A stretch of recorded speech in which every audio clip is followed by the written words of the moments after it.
बिस्मिल्लाह अस्सलाम वालेकुम। तो हाँ जी, आपने बेसिक्स जो आप क्लासिफिकेशन और डेफिनेशन समझाई थी, उम्मीद है आपने वो समझ ली होगी, क्योंकि उसके समझे बगैर फिर आगे हम मूव नहीं कर सकते।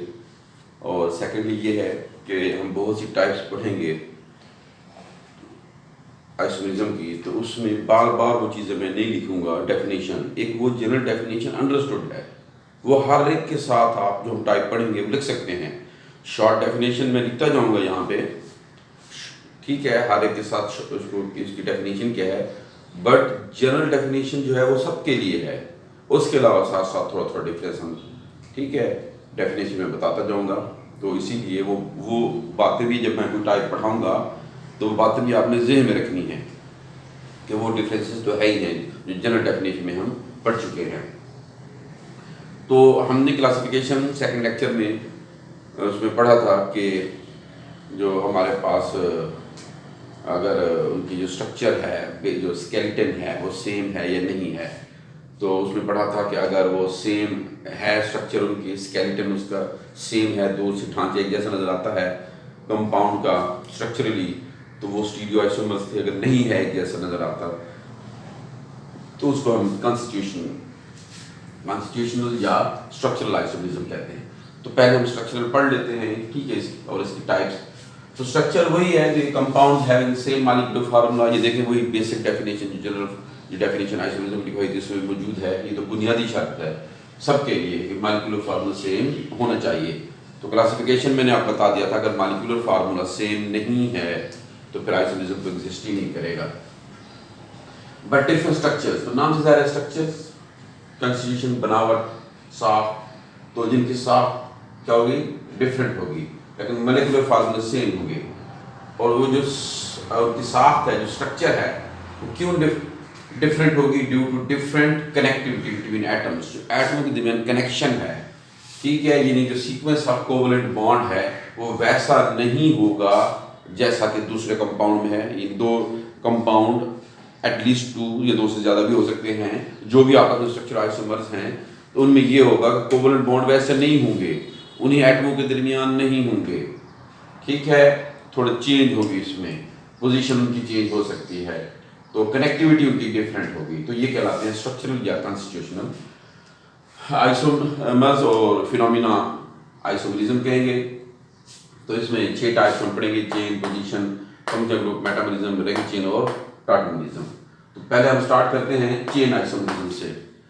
तो चेन आइसोमेरिज्म, अच्छा ये देखिए वही बात है, मॉलिक्यूलर फार्मूला उनका क्या होना चाहिए, सेम होना चाहिए, स्ट्रक्चर क्योंकि डिफरेंट होना चाहिए, क्योंकि ये इसकी टाइप है। तो ये दोनों बातें फिर इसकी डेफिनेशन में भी हम लिख सकते हैं, ठीक है। मैंने आपको पहले बताया ना कि अब बार बार वो चीज़ें जैसे क्लासीफाई होते जाएंगे, हम क्लासीफाई करते जाएंगे, वो बार बार शुरू वाली जनरल चीज़ें नहीं। अब ये दोनों बातें इन सब के लिए हैं, इन सब के साथ डेफिनेशन के साथ लिख सकते हैं, ठीक है। तो the chain isomers arises due to different arrangement of carbon atoms leading. यानी डिफरेंट अरेंजमेंट किस तरह हो, इस तरह डिफरेंट अरेंजमेंट हो कि उसकी वजह से कोई लीनियर हमें चेन्स मिलेंगी, कोई ब्रांच वाली मिलेंगी, या डिफरेंट साइज के कोई रिंग भी हो सकते हैं, ठीक है, डिफरेंट साइज के कोई रिंग भी हो सकते हैं। तो ये कहलाते हैं चेन आइसोमेरिज्म। अच्छा, इसमें इससे पहले ये भी ले सकते हैं, they have same molecular formula but different structural formula. ये सबके साथ लिख सकते हैं, मैंने पहले बताया आपको। इसी तरह प्रॉपर्टी है और नेचर है। ये प्रॉपर्टी नेचर शुरू में भी मैंने आपको काफ़ी सारी लिखवा दी है कि ये सिमिलैरिटीज़ हैं, ये डिफरेंसेस हैं। तो मेन जो यहाँ पे होंगे वो मैं बताता जाऊँगा, वरना ये चीज़ें सारी वहाँ पे भी हम पढ़ चुके हैं। फिजिकल प्रॉपर्टीज़, अब केमिकल एक्टिविटी ऑलमोस्ट सेम होती है, फिजिकल प्रॉपर्टीज डिफरेंट है। फंक्शनल ग्रुप इसमें सेम रहेगा, फंक्शनल ग्रुप, ठीक है, इसमें याद रखिएगा सेम रहेगा। अल्केन में वैसे फंक्शनल ग्रुप नहीं होता, बाकी सब में फंक्शनल ग्रुप होता है। और उसके अलावा पेरेंट शेड इसमें डिफरेंट, ये 2 मेन चीज़ें हैं, ठीक है। ये तो बाकी उधर भी आ गई, जनरल डेफिनेशन में भी है, जो जनरल डेफिनेशन आइसोमेरिज्म की पढ़ी थी वहाँ पे भी लिखी हुई हैं। तो ये जो है ना, ये ठीक है, ये 2 मेन चीजें आपने यहाँ पे याद रखनी है। क्या? फंक्शनल ग्रुप सेम रहेगा, parent chain, main chain base chain जिसको हम कहते हैं वो डिफरेंट होगी। ठीक, तो ये चेन आइसोमर्स कहलाते हैं। तो चेन आइसोमर्स क्या होते हैं? ऐसे आइसोमर्स जिनके मॉलिक्यूलर फार्मूले सेम, स्ट्रक्चर क्यों सेम होती है? स्ट्रक्चर इसलिए सेम स्ट्रक्चर डिफरेंट होती है। ठीक है, स्ट्रक्चर इसलिए डिफरेंट होती है कि जो कनेक्शंस हैं, जो सीक्वेंस है कोवलेंट बॉन्ड का वैसा नहीं होता जो दूसरे कंपाउंड में, ठीक है, उसके काउंटर पार्ट में मौजूद है। अब आगे कुछ इसकी एग्जांपल देख लेते हैं हम।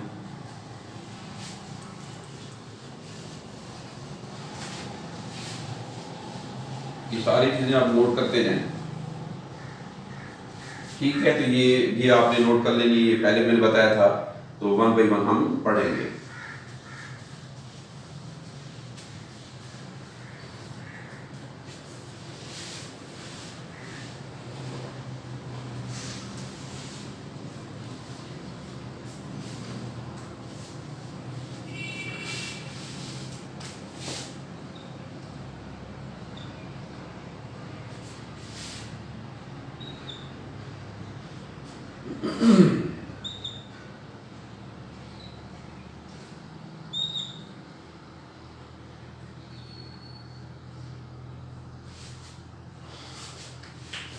अच्छा देखिए, ये हमारे पास क्या है?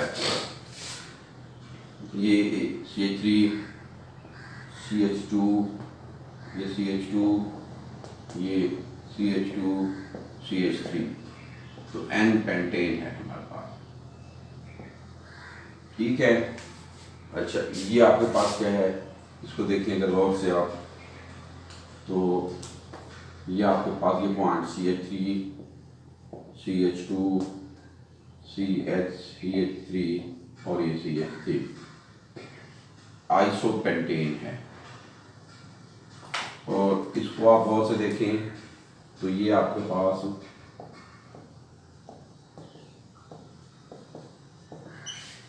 ये क्या है? ये नियोपेंटेन है।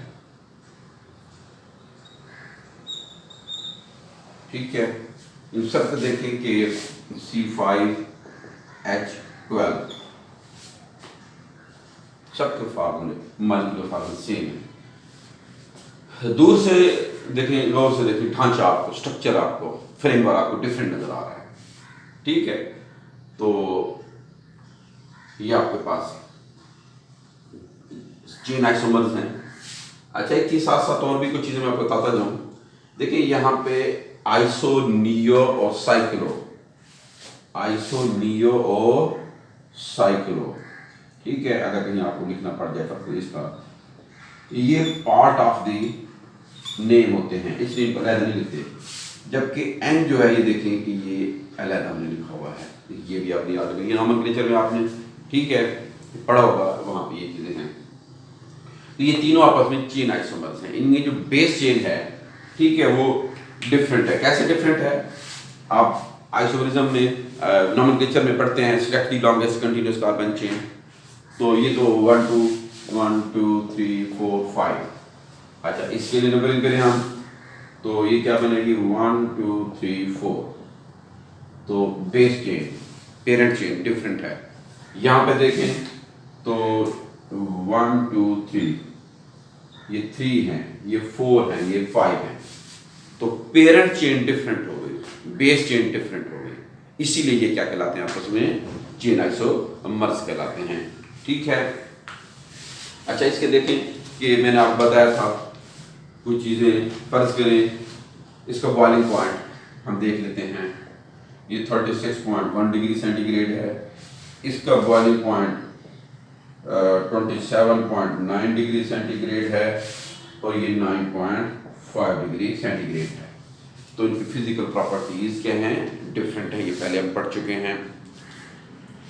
अच्छा जी, अब इसके बाद इसी तरह ये आपके पास एक कंपाउंड है।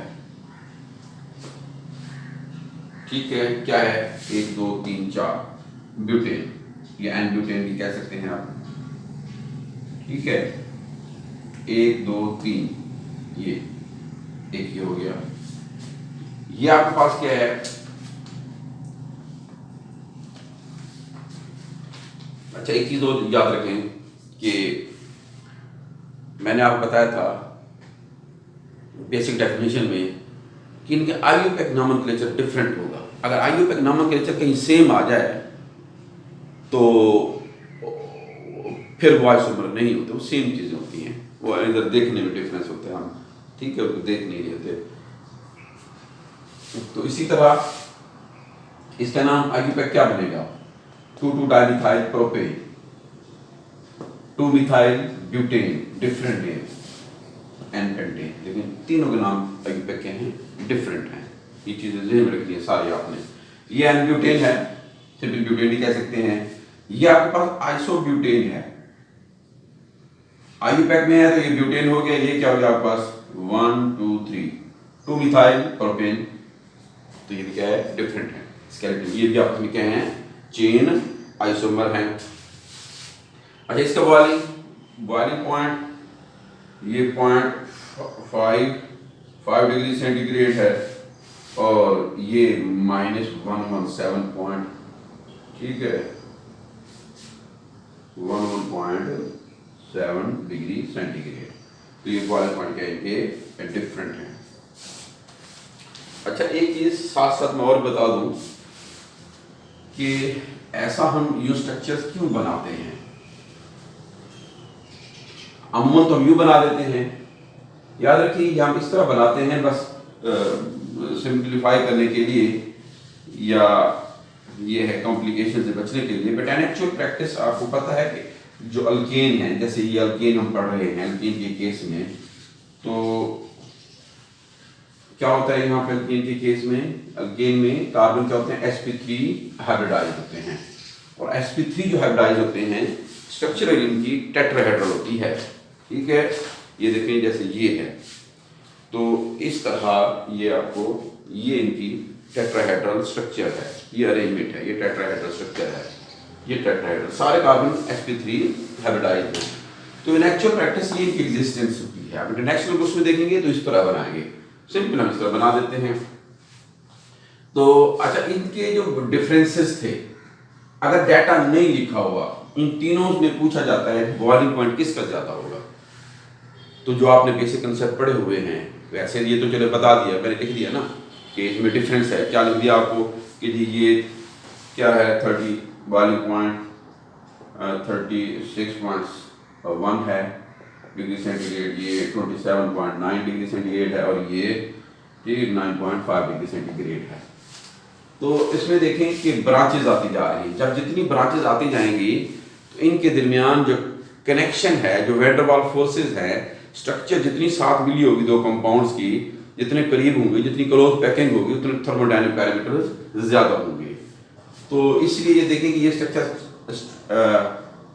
इसमें ब्रांचेस नहीं हैं, तो इसमें चांसेस हैं कि दो मॉलिक्यूल ठीक आपस में अप्रोच करेंगे तो उनका जो इंटीमेसी होगी, उनके बीच में जो कॉन्टैक्ट होगा वो ज़्यादा होगा, सरफेस एरिया ज़्यादा है। यहाँ पे यानी कि यहाँ पे कितने प्लेसेस हैं, फर्ज करें कि एक और कम आ जाता है यहाँ पे इसके साथ मॉलिक्यूल, तो यहाँ पे 1 2 3 4 5 6 places van der Waals forces के लिए है। तो यहाँ पे अगर कोई आता है तो अब इसमें बहुत यहाँ पे होगी बात, ये यहाँ पे बहुत ही कम होगी, यहाँ पे ये जो है ना ये बहुत कम होगी यहाँ पे। इसी तरह यहाँ पे देखें कि ये आपका स्ट्रक्चर है, तो दूसरी स्ट्रक्चर आपका ये है, तो इसमें सिर्फ क्या होगी, अट्रैक्शन यहाँ पे होगी इन दो के दरमियान। तो sides from where atoms in a molecule can attract, ठीक है, ईच अदर, एक अट्रैक्ट कर सकते हैं, जितनी कम होते जाएंगे उतने उनके inter particle inter molecular forces क्या होते जाएंगे, कम होते जाएंगे, थर्मोडायनामिक पैरामीटर्स भी कम होते जाएंगे। साथ साथ एक चीज़ और भी ध्यान में रखें, ये आगे हम सिस ट्रांसफर उसमें भी पढ़ेंगे, ठीक है। इनके मेल्टिंग पॉइंट का भी जो डिफरेंस, फर्ज करें आपके पास एक ये स्ट्रक्चर है और एक आपके पास ये स्ट्रक्चर है, ठीक है। अच्छा, इसमें कितने कार्बन, 1 2 3 4 5, इसमें 1 2 3 4 5 6। अगर हम इन दोनों के मेल्टिंग पॉइंट को देखें, इनके मेल्टिंग पॉइंट को देखिए हम, तो मेल्टिंग पॉइंट, इसका जो मेल्टिंग पॉइंट है ये है -131.5 डिग्री सेंटीग्रेड और इसका जो मेल्टिंग पॉइंट है -95 डिग्री सेंटीग्रेड। ठीक है, तो ये डिफरेंस क्यों डिफरेंस आ रहा है, यूं समझ लें कि ये हाई है, ये लोअर है। ये इसको ध्यान से आप देखें स्ट्रक्चर को, 1 2 3 4 5, 1 2 3 4 5 6 है, तो है करीब करीब, लेकिन डिफरेंस देखिए, अच्छा खासा डिफरेंस है इनके मेल्टिंग पॉइंट का। ठीक है, एक मिनट बेल हो रही, मैं देख लूँगा।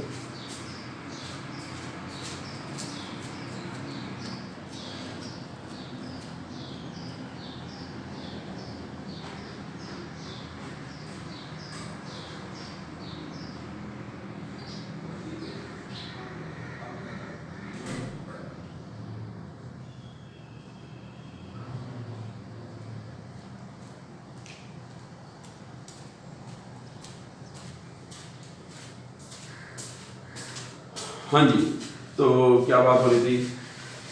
अच्छा, आप इसमें देखें कि गौर से देखें आप कि ये इसमें इस तरफ 1 2 3 है और इस तरफ भी कितने आइटम हैं? 1 2 3। ठीक है, इसमें इस तरफ देखें 2 आइटम हैं, इस तरफ देखें तो 3 आइटम हैं। ये सिमेट्रिकल स्ट्रक्चर है, ये अनसिमेट्रिकल है। याद रखिए, सिमेट्रिकल में पैकिंग क्लोज होती है। आप एक डब्बा ले लें, घर में देख लें, किचन में देख लें, बर्तन जिसमें टोकरी में पड़े होते हैं, छोटे बड़े बर्तन हों तो बीच में गैप्स होते हैं, अगर उसी के अंदर एक ही साइज के प्लेटें रख दें आप को पैक हो जाएंगी। एक डब्बा ले लें, उसमें एक साइज की चीज़ें रख दें आप, पैक होते जाएंगे, बॉल रखते जाएं, बॉल के ऊपर बॉल, सारे क्लोज पैक हो, कोई स्पेस नहीं बचेगी, बहुत कम होगी। या आप उसके अंदर ठीक है बहुत सी चीज़ें, बुक्स रख दें, प्लेटें रख दें, बॉल रख दें, डिफरेंट चीज़ें उसमें रखने शुरू कर दें, या एक तरफ ठीक है बुक्स ही रखना शुरू कर दें डिफरेंट साइजेस की, तो गैप्स आ जाएंगे। तो जब गैप्स होंगे, दूर होंगे, अट्रैक्शन नहीं होगी, थर्मोडायनामिक पैरामीटर भी लोअर होंगे। तो ये स्ट्रक्चर चूंकि अनसिमेट्रिकल है, ठीक है, इस वजह से दो जब मॉलिक्यूल इसके करीब आएंगे तो उनमें पैकिंग उतनी नहीं होगी, अनसिमेट्रिकल होने की वजह से। एक तरफ और ठीक है साइज, एक तरफ और साइज है, यहाँ पे इधर भी 3 इधर भी 3, ठीक है। ये चाहे आप देखें पता नहीं इस तरह है तो यूनिकल में इसको है नहीं, इस तरह आप देखते जाए, इस तरह क्लोज पैकिंग होती जाएगी, इस तरह क्लोज पैकिंग होती जाएगी, तो क्लोज पैकिंग की वजह से ये भी साथ आ गई बात। अच्छा, अब ऐसा है कि कुछ इसमें चीज़ें और हैं।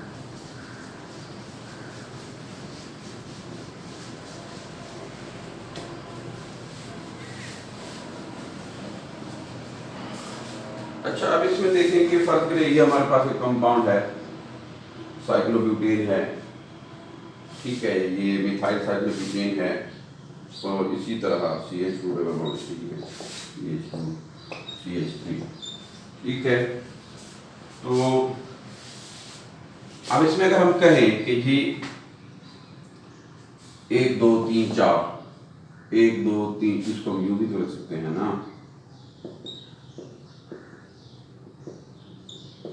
एक ही चीज है, ये आपके पास क्या है,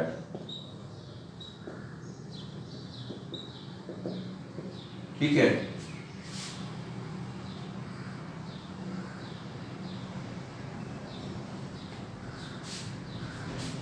C4H8, 3 4 5 6 7 8, 3 4 5 6 7 8, 2 4 6 8 मॉलिक्यूलर फॉर्मूला सेम है, तो स्ट्रक्चर दूसरे तरह आ रही है डिफरेंट। तो क्या आप कह सकते हैं कि ये आपस में चेन आइसोमर्स हैं? नहीं, ये चेन आइसोमर नहीं है, ये इनमें ये नहीं है।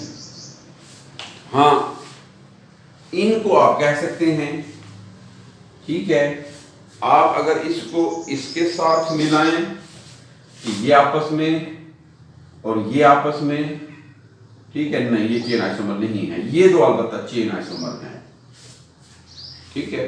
क्योंकि मैंने डेफिनेशन जो लिखवाई है चेन आइसोमर्स की, वो डेफिनेशन में लास्ट में देखें क्या लिखा हुआ है, नोट किया अगर आपने, देखिए लिखा हुआ है लास्ट में चेन आइसोमर में कि डिफरेंट साइज रिंग्स, तो डिफरेंट साइज रिंग, इसका साइज और है, इसका साइज और है, ठीक है, ये आपके चेन आइसोमर हैं।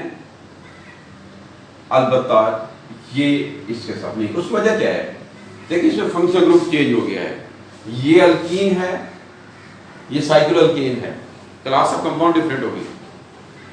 मैंने आपको जो लिखवाया है दो चीजें लिखवाई है कंडीशन में, दो कंडीशन में वो दो चीजें लिखी हैं, क्या थी कि इसमें पेरेंट चेन डिफरेंट होनी चाहिए, फंक्शनल ग्रुप सेम होना चाहिए, दो बुनियादी शर्तें शुरू मैंने आपको चेन आइसोमर बताई हैं। तो इसीलिए देखिए ये फंक्शनल ग्रुप डिफरेंट हो गया, वो अल्कीन, ये साइक्लो अल्केन, तो क्लास ऑफ कंपाउंड डिफरेंट है। हाँ अलबत्ता ये दोनों आपस में चेन आइसोमर हैं, तो ये भी ख्याल करना है आपने, ठीक है। इसी तरह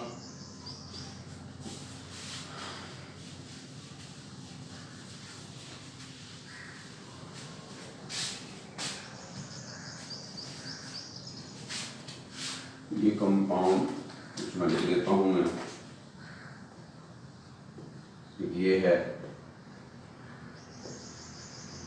ठीक है, ये कंपाउंड है, यहाँ पे इसको मुख्तलिफ अंदाज से बना सकते हैं।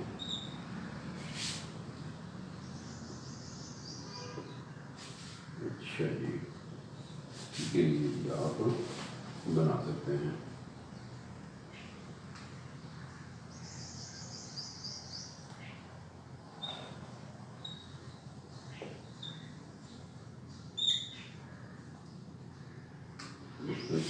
खैर ये सारे आप अपने चेन आइसोमर हैं, साइक्लो अल्केन एक ही फंक्शनल ग्रुप है साइक्लो अल्केन, ठीक है।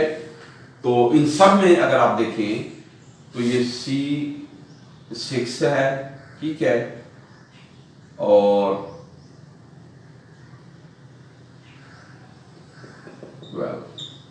सबके यही है मॉलिक्यूलर फार्मूला स्ट्रक्चर, ठीक है।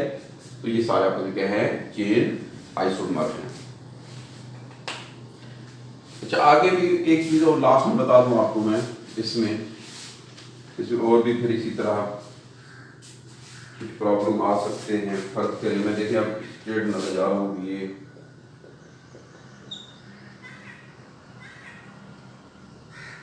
है कंपाउंड,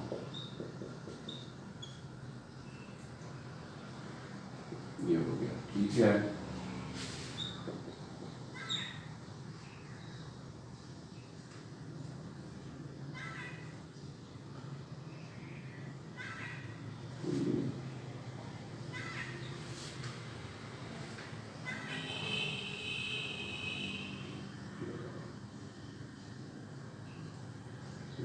ये कंपाउंड हो गया, ठीक है। इसी तरह आप 2 3 4 5 6 5 1 2 3 4 5 ये हो गया। अब आ गया 4 पे, ठीक हो गया।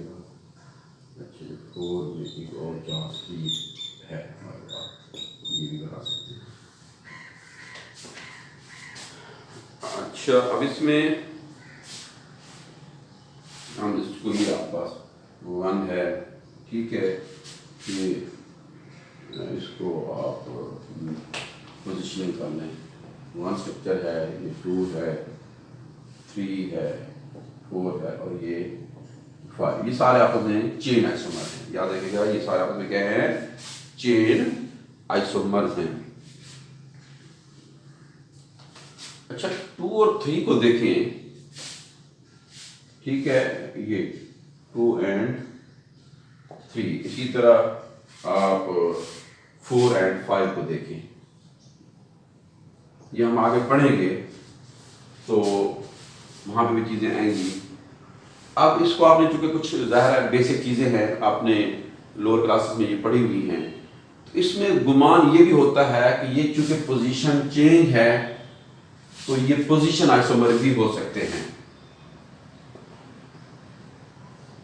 ठीक है, लेकिन ये पोजीशन आइसोमर नहीं है।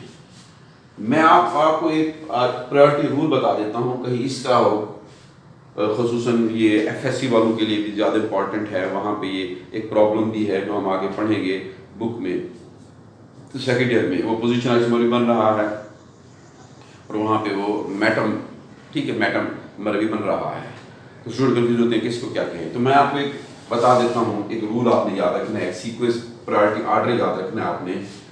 तो ये ज़हन में रखिए, ये सारे के सारे क्या हैं, C6 हैं और H14 है, ये सब के सब, ठीक है, स्ट्रक्चर डिफरेंट है, कनेक्टिविटी ये डिफरेंट है, बाकी सारी बातें वही हैं। अच्छा, ये दो चेन है, ये है सारे अपने चेन है, लेकिन इन दो में ये गुमान भी हो रहा है कि ये आपके पास क्या है, 2 मिथाइल, ठीक है, 2 मिथाइल पेंटेन और ये 3 मिथाइल पेंटेन। तो आप कह सकते हैं कि सिर्फ चेन, बाकी तो ये भी मिथाइल पेंटेन है, ये भी मिथाइल पेंटेन है, सिर्फ इसके डिफरेंस है ना।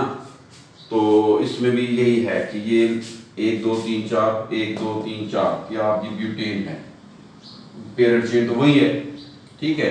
तो यहाँ पे आएगा 2 3 डाइमिथाइल 2 3, ठीक है, डाइमिथाइल आ जाएगा, यहाँ पे क्या आ जाएगा 2 2 डाइमिथाइल, तो यहाँ चेंज होगा ना, एक 2 3 एक 2 2 है। तो आप कह सकते हैं कि ये दोनों की पोजीशन है, but they are not position isomer. आपने सीक्वेंस एक याद रखना है, वो सीक्वेंस ये है कि जो हमने 6 टाइप्स मैंने आपको बताई है ना, हमने चेन की हमने पढ़नी है, तो उसमें ये वक्तन दोबारा भी हम अप्लाई करेंगे इसको, हमें प्रॉब्लम आते रहेंगे। तो आपने सबसे पहले देखना है, प्रायोरिटी देनी है अगर कहीं रिंग चेन आइसोमर बन रहा है, ठीक है। उसके बाद फिर टाटोमर, फिर आपने फंक्शनल ग्रुप, ठीक है, आइसोमरिज्म को प्रेफर करना है, फिर मेटामर को, ठीक है, फिर आपने चेन को और लास्ट में पोजीशन को। तो कहीं चेन और पोजीशन में कंपैरिजन आ जाए तो आपने उसको क्या देना है, चेन देना है। जैसे यहाँ पे चेन भी है पोजीशन भी, तो आपने क्या कहना है, इसको चेन कहना है, ठीक है। इसके आगे भी पॉइंट्स बताता रहूंगा, तो ये आपने सीक्वेंस याद रखना है। अच्छा, इसी तरह की चीजें देखें, हमें प्रॉब्लम्स करेंगी जो आप बेसिक, अगर बात ऐसा होता है कुछ बेसिक चीजें हैं ये आपने नोट कर लेना है, तो पता नहीं होती, तो इसीलिए हमें प्रॉब्लम्स होते हैं। अब फर्ज करें जैसे इसमें ये देखें कि ये है एक आपके पास एक कंपाउंड, मैं लिख देता हूं मैं,